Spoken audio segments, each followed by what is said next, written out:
Hi, I'm Mike from 1A Auto. We've been selling auto parts for over 30 years.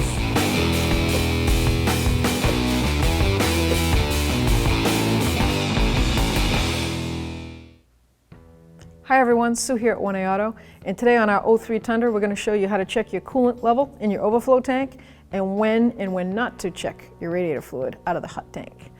If you need any parts for your car, click on the link below and head on over to 1AAuto.com. Hood release on this Tundra is located on the driver's side, right at the knee panel.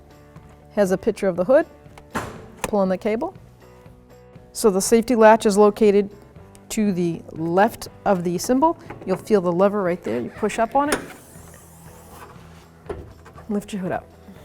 So this is the overflow tank for this particular vehicle, and there is no markings for low or high, or sometimes it says cold or hot. So what I would go by is the depth of this. I would go by this crease they have right here in that tank, and I would say that's supposed to be hot. So when a vehicle is coolant, engine's hot, the coolant is going to be higher, it expands.